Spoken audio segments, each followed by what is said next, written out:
And I started realizing that this is the way for me to sell software. It's to not sell software, sell the thing that sells the software. Hi, everyone, and welcome to another episode of the HighLevel Spotlight Sessions, where we showcase awesome marketers doing awesome marketing. Today, I am excited to be joined by Ross Christifulli. He's the CEO and co-founder of LeadCarrot and LeadCarrot Conversion Agency. Sorry about that. Ross, thanks so much for coming on. Yeah, thank you so much for having me on. I'm excited to see if I can share some value. Ross, I think LeadCarrot is a pretty popular brand amongst the community. I think a lot of us have heard of LeadCarrot before. I didn't know you actually had your own agency as well. Which came first, the agency or the tool? Yeah, the agency came first. Actually, I had my agency, and it was funny because this was in 2017, real early in 2017, January 2017, I started my agency. And I got into a group of people they were all starting their social media marketing agency. And I was one of the ones that was having some early success in the program. And I had several people reaching out asking me, hey, can you show me how to grow an agency? I'm like, I'm in the same program as you. I kind of felt like I'm only 2-3 months into this thing. I'm not going to build a course. Like that would be the most guru thing I could do. And they were like, well, we don't need to learn funnels and all that other stuff. We just want to learn, what are you saying to sell? Because you're getting a lot of clients. What is your process? And I wasn't following any of the client acquisition methods in that program. I was cold calling and doing everything people probably tell you not to do initially, but it was working. And so I started building up a little group of, I hate using the word students just because it makes you sound like this, but a little group of clients. And I was showing them how I was scraping data. So I would go to different sources and I was using Chrome extensions and I'd piece it together the way that was fit for me. And that became a big part of my course. It was probably 25% of my course was just on scraping data. And then my now business partner came through and destroyed my entire program because he was like, this is cool, but I could automate it all. And so I was like, no, you can't. And he was like, yeah, I could. And sure enough, he could. And so That's he built awesome. LeadCarrot. So yeah, so we went from that to okay, now I got to actually teach them all the other stuff and go deep on it because about a quarter of my course just got wiped out. So that's how LeadCarrot started. And we had so many issues when we first launched it. Building a data scraper sounds really cool, but it is you guys know in software that, you launch something excited to launch it and everything breaks an hour later. And Yeah, of course. we've been no different. We had so much learning curve when it came to scraping data. And now we've got it to where it's really scalable. There's a lot of scalability that we now have that we didn't have. But yeah, that's my background. That's how it came out. For those who aren't familiar, give us the 30-second rundown on LeadCarrot and what it does. Yeah, LeadCarrot, it takes public data and it just pulls it together really, really quick in a way that would take typically someone manually a decent amount of time to do. And there's other softwares out there that do similar things. I personally think that we have some really unique things that make ours special. But in reality, what it's doing is it's going and running Google searches, Yelp searches, different classified directory sites.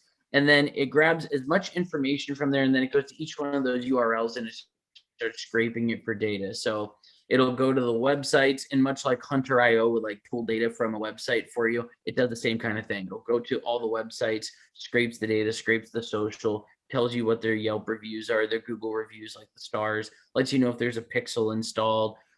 It grabs a ton of different data points that are on there, and it became the backbone of all of our cold prospecting. In fact, I have a call center, and that's all we use for our data is LeadCarrot. Very cool. So back to your agency, did you guys run in a specific niche? Were you cross niches? Well, initially I was in getting deep into an equipment space, construction equipment and things like that. And we've actually signed over our rights to even be able to sell into that space to a company that we're still working with, but doing all the fulfillment on. But now they've got us into much bigger accounts that we're running for, nationwide manufacturers. I can't talk about the names, but anyone would recognize the names if I were to say them. But for what I decided to do last year in March was go after personal injury attorneys. COVID was hitting us. Yeah, I was seeing personal injury as a space that I wanted to get into just because COVID was coming and businesses were shutting down. And I thought this is a space that when they go to reach out to their prospects, they're not asking them for money. They're just asking them for a signature. And they're going to say, I'm going to go get you money. Mm. So unlike some verticals where, people, if they're tight on funds, they can't. And it ended up being a great decision. We've more than doubled our agency since last March. We're servicing just over 200 clients. Only about 120 or so of them are personal injury attorneys. The rest of them are just people that have been referred in and come through. Our unique stance that we've really put our flag in is that we do live transfers. So we're not selling just a lead generation to our clients. We're selling them live transfers. And that proved to be a great thing for us. And we're using Go HighLevel for a white labeled version of Go HighLevel for all of our live transfers, for all of our, prospecting, all of that stuff. So this year we were using another company called Call Tools before this for all of our outbound stuff. We were having a lot of problems because, and you can get this on any Twilio number, but you have these issues where phone numbers will show up as potential spam.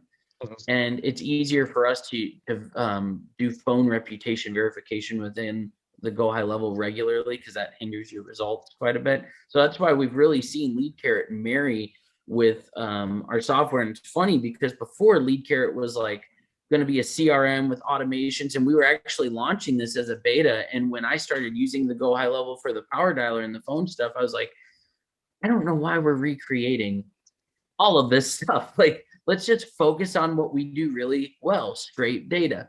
So we built a Go HighLevel integration, which maybe we can show in a little bit how that works. And I've just seen how these tools together are a really powerful thing. Yeah, that's so cool. And I'd love to check it out if you want to screen share real quick, just so we can show everybody the integration between LeadCarrot and HighLevel.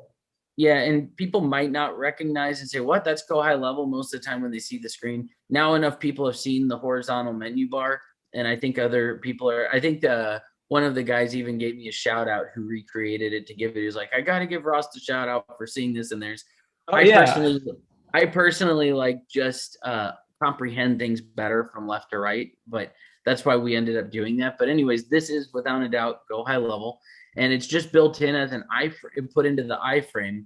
And when somebody actually gets the Go HighLevel, we give them the script so that way they can paste it into theirs as well. And all you do is you run a search. Like, for instance, this is chiropractors in Milwaukee, pulls up a bunch of data points for you. And then when you hit push to CRM after you select them, what it does is it actually pulls up all of your tags that you've got set up in Go HighLevel. And that way you can push it to a tag and have it do anything you want.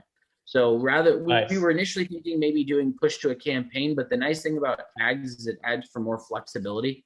Because a tag, you can have it go to a pipeline. You can have it go into, like, for instance, we do this really cool thing with Go HighLevel where we'll put about 2,000 or 3,000 contacts into a tag, into a campaign, and then we drip it into the campaign through the drip feature. But the first thing it does is it sends a voicemail drop.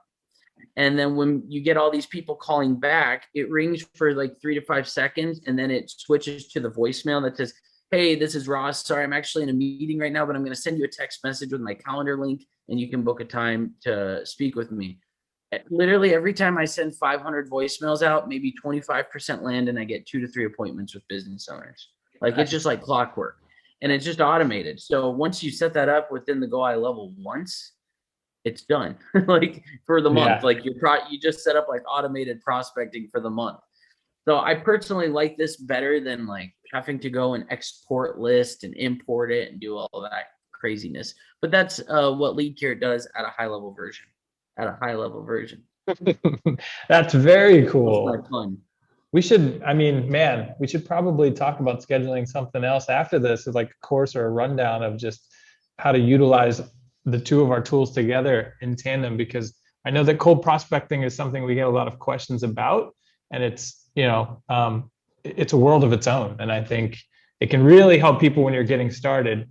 And that's what I want to talk to you about next is, HighLevel's been white label since the beginning. And we've always been super proud of that, but we've always been kind of like, why aren't more people really leveraging this? And we kind of sat down and did some internal polling and realized that we just didn't make it easy enough. And so now we're SaaS mode, we're rolling out there's all these new features to make it even easier to take HighLevel and really hit your market as a software provider. I still think a lot of people are intimidated. They love the idea of recurring SaaS revenue, but they're a little intimidated about actually going out into the market and saying, hey, we're a software company, sign up with our solution here.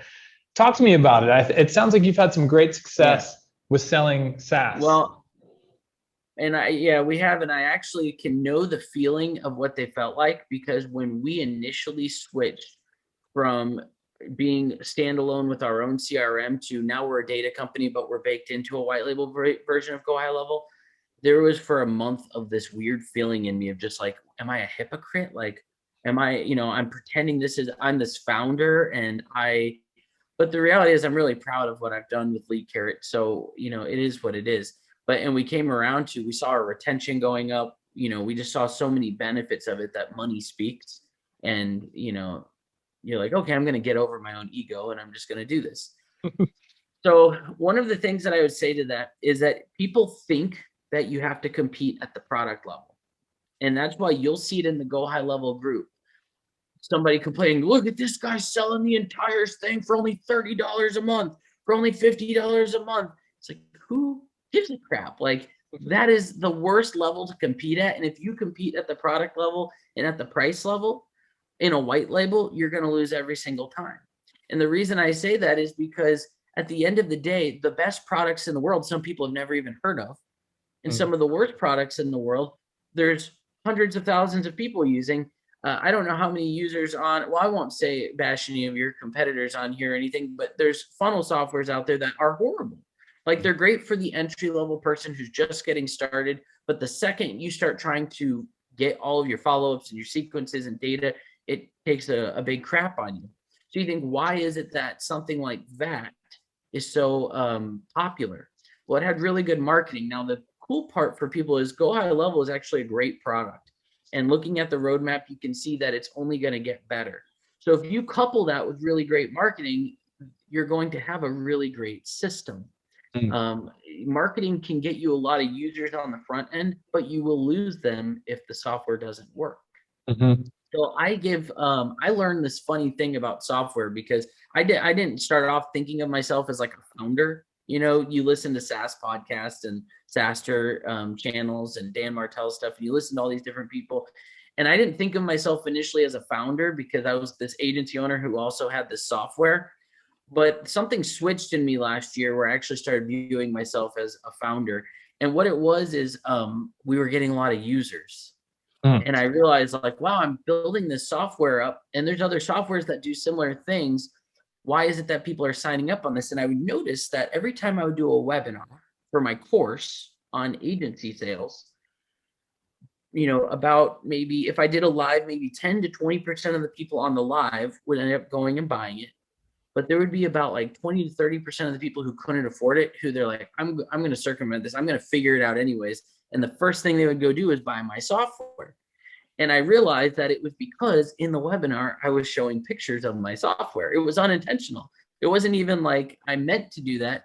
And I was like, whoa, there's like something to this, because every time we do this webinar, we see all these people in our chat saying, I just was off Ross's training, blah, blah, blah, blah, blah. And then they would buy the software, and we had a one-click upsell for a mini course. And they're like, well, I couldn't afford that $3,500 thing, but this is only $200. And they would get into that mini course.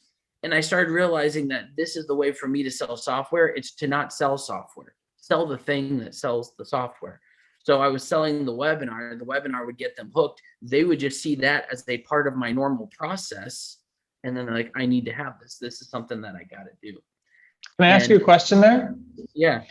Because I personally love this model, but I've seen not pushback, but some hesitation on one specific point. So I don't know if you know who Matt DeSeno is in our community. He's one of our top affiliates. He's helped the one who gave me a shout out. Oh, nice. Okay. Yeah. So he's helped Sherpa a lot of high-level users into SaaS, white labeled SaaS. And he loves this model too. And what he's like, look, I pretend that my white labeled SaaS is somebody else's company. And I think that marries well with what you're talking about. Imagine you're doing a training about a course and you just keep referencing this software, right? Like we love to do, you can piece together a couple softwares to make this happen, but we love to use whatever you call your white label. It's great. It just does it all in one. We love it. And you just keep doing that. And then like you're saying, people are like, okay, I'm just going to go get that software because it's the one he uses, right? So do you tell people that the software is also yours, or you just reference Well, it Leap as? Year, it is mine, so Right. I don't have that issue. But I will say this: I probably still, and I don't want to say this in a way of controversy because I don't have anything against anybody. I don't personally wouldn't want to use that myself, that model, It and the feels a only little reason disingenuous, right? it does, and also the thing is that if and for me to be able to sell a really good software, it's not just that, it's all the YouTube content around it and everything like that. And it's going to start feeling a little weird because I don't do demos. So that's the big thing, is that that model, it limits you, because then at some point it's like, well, it seems like you spend a lot of time talking about it for it to not be yours, or it limits what you can do. So I probably wouldn't do that. I would, you don't have to necessarily say the software is yours, the company is yours, the business is yours. I have a software business. You're not Mhm. you're not lying. You are a business that's selling software. And I think, and maybe this is, my vision is not the same, and I don't know, maybe it is as HighLevels, because I'm one of the people who's like making alterations to HighLevel that is never in any of the Slack dev chats, even though was kindly invited to them all and never in them. But I view HighLevel to me as like WordPress, meaning it's amazing, but I'm gonna go put my own themes on it, my own skins on it. I'm gonna make it look like my own thing. Mhm. And there's nobody who would ever feel weird about saying this is my website, even though it's secretly built on WordPress, you Yeah, know? totally. So that's That's a great personally, point. And we're definitely yeah, going to add more features to make it easier to customize without having to do custom scripts and all of that. But that's what we want to be. That's how, honestly, when we talk about HighLevel internally, we talk about it as the agency OS, right? Like we just want you to take it and make it your own in any way, I think shape, or that's great. form. Yeah, that's great. And most businesses aren't going to care. I think that's more of a something that we internally face, because I'll give you an example. I was looking to, because I got so much going on in the attorney space. One thing that I'm looking to do is build my own kind of like a ping post style system, where Hmm. people who can't What's sell can that? send their leads into my system and I buy them from them if Hmm. they're qualified, and then I distribute those. And I started looking for existing softwares because I was like, I don't want to go create a software around this. Mainly for my students in my HighLevel group, because in my higher ticket coaching group, just because they so a lot of them can sell, but their media buying skills, so I thought, boy, if I built a system for people who are good media, anyways, I don't want to go off track. Point is I started looking around and I found a guy. I started following his content on YouTube. Sure enough, I was built into his white label version of his lead distribution software, and I didn't care that it wasn't his. Yeah. It was, he was teaching and training and things on it. He didn't say it wasn't his, but I assumed it wasn't his, just because I actually knew who the guy was, and he was not talking about it at all like 6 months ago. Hmm. So in my mind, I was thinking, there's no way he just built that thing in 6 months. I know the back end of what it Yeah. takes to build it too quick. But either way, I assumed it doesn't bother me. But the other thing too is that I think people should customize the look of it a little bit. I do Mhm. think that that's starting to become a thing, where if you don't customize the look, and I know you said you guys have the feel, we've built even a tool that allows people to make it look I similar to like saw a that. link. That's very cool. Yeah, and we've got other themes that are coming with that. I don't know if you saw, I posted one in the HighLevel group the other day, and it had Hmm. like the Apple menu bar. No. Oh, you didn't see how that was really, really cool. Can you dig We it up and show us real quick? Yeah, I can. You can While crop you're out and post doing, it. yeah, while you're doing that, I think you just illustrated a point that I love to make when it comes to, getting people thinking about selling SaaS, is that customers don't care what the tool is. They really could care less, like what the logo of the tool is, who built it, et cetera. They care about results, right? And so as long as you're delivering the results, you might as well recommend your own tool as opposed to somebody else's, and then you can collect SaaS revenue. So I think Ross just proved the point in him being a customer in a white label that was clearly a white label to him, and it didn't matter at all. Yeah, so the way that Andre and I come up with themes, just so you know, is I go on Canva and I make a mock-up, and then he goes and makes it look better. Nice. So it's probably the most funky way to do things, but I'll go ahead and give you an idea as to what we were looking at doing. So it kind of has the Apple menu style bar down at the bottom. Yeah, very cool. So it's more of well, actually, I didn't share my whole screen because I have a couple other screenshots of it. But like, we're going to change out. We're going to combine a lot of the screens, like combine our campaigns, combine our appointments into the same screen, and same thing with like the dash. So I come up with the dumb mock-up idea, and then he goes and makes it actually real, which is kind of how we've always That's super operated. cool. I'm so excited to see where this is all going. You know, this whole new marketplace of high-level themes and all these customizations. We just published a spotlight the other day with a guy who has been helping people pimp their high-level accounts down to really fine little details like the animation effects and things like that. I just think it's so cool to see what people are doing. Yeah, we one of the things that we also did along with what you just said about animations is when people change screens, the carrot spins.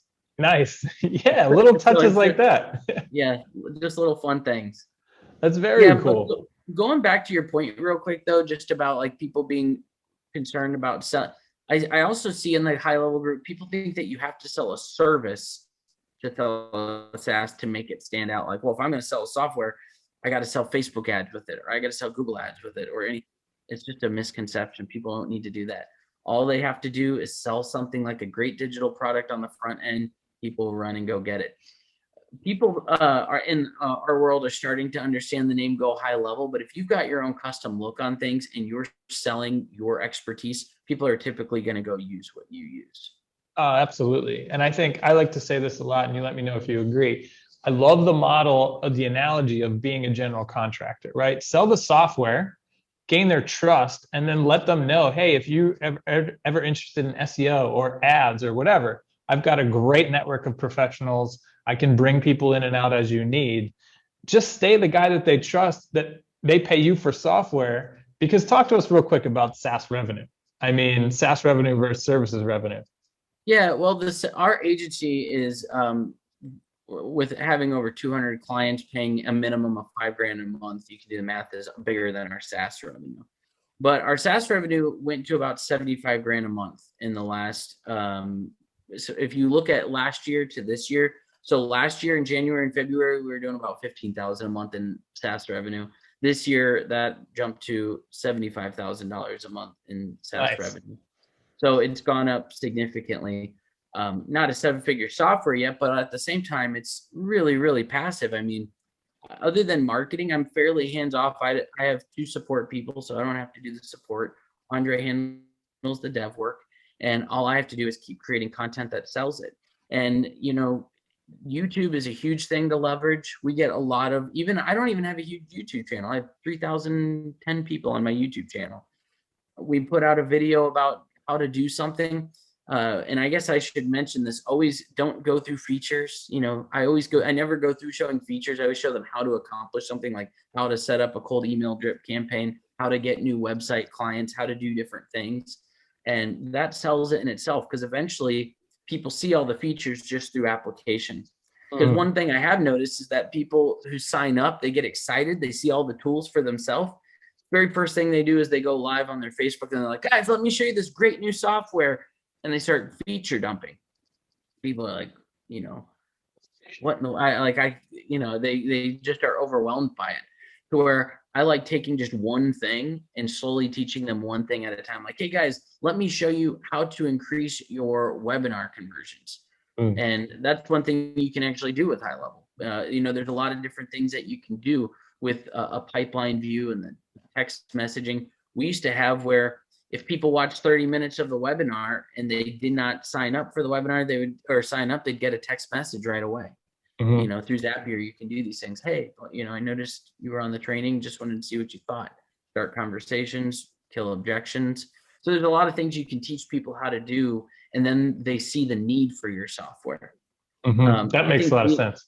if you think about it, $75,000 a month is not that much revenue for what you would think Lead Carrot's name would be, because I would say our name is bigger than our revenue, which is okay, because it's typically you see the lightning before the thunder, hits, and that's just how it typically runs out, or how things run. Keep in mind, we only charge between $47 and $297 a month for our services.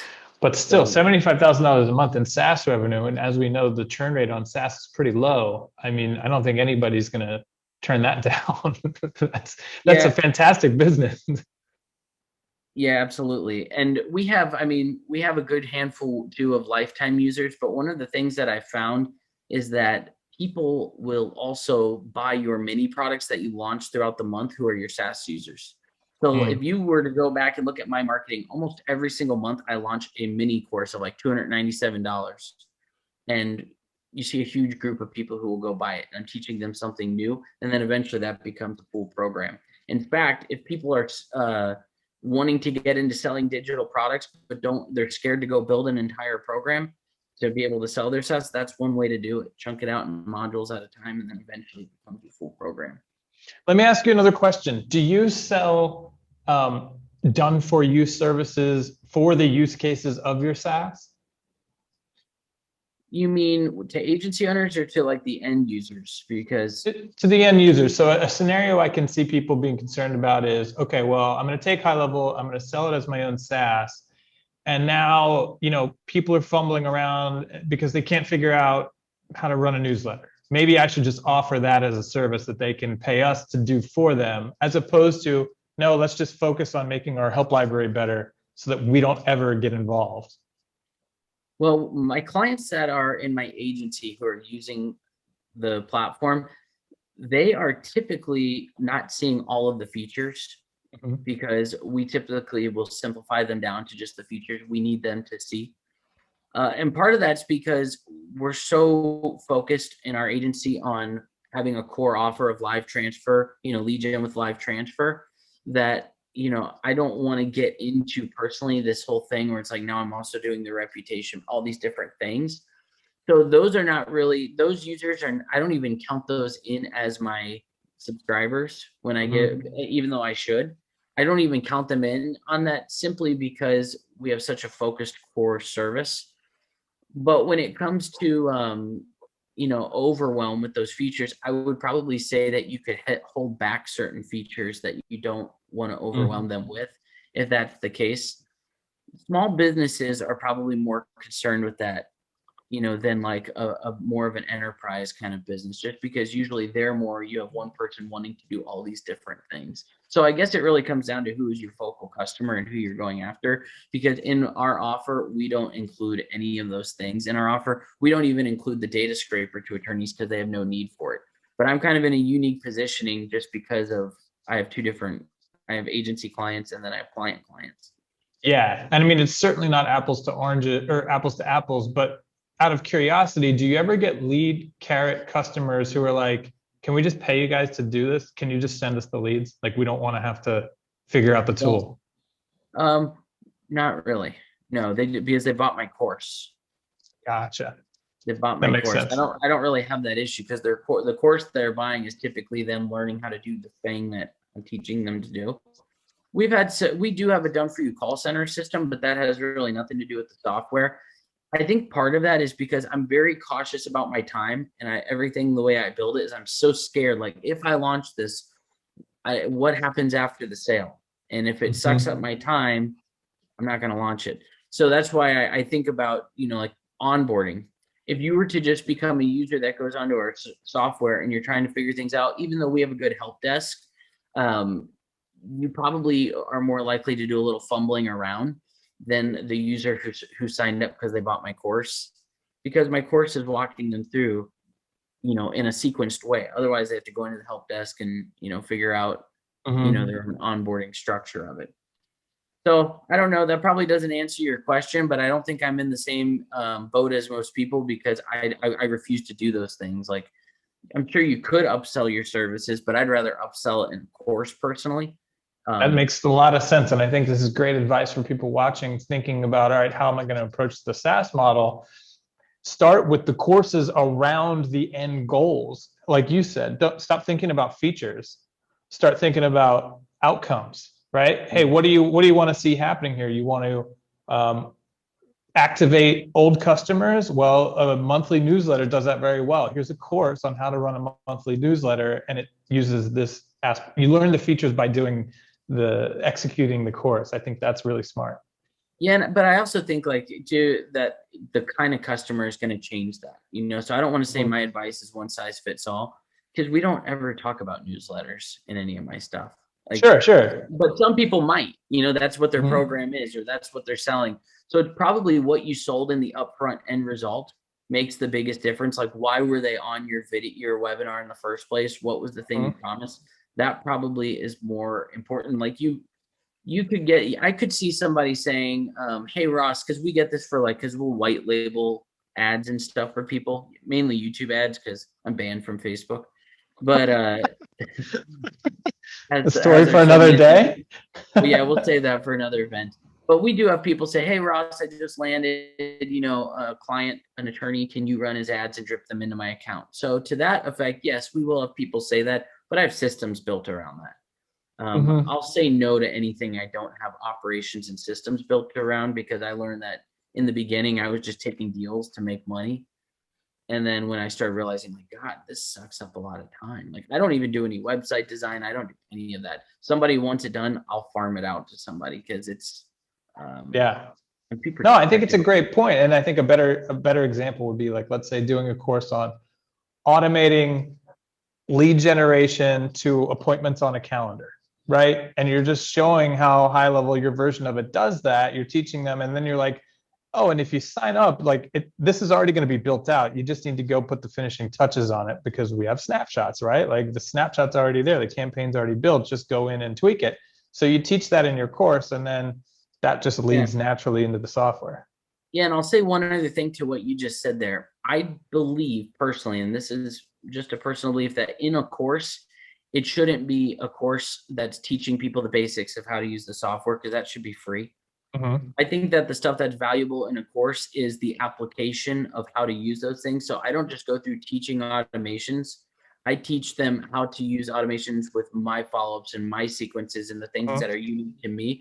But also, we don't do support tickets. We do a support chat, and that saves me from having to do the like what you just said, where someone says, "Hey, can you do this for me?" Because if someone's struggling, like, "Hey, I'm really struggling with figuring out this calendar thing," well, we're just going to get on a Zoom, one of our support people, and they're just going to help them. Or they'll try to, like, we use Crisp Chat or Chat Crisp, whatever it's called.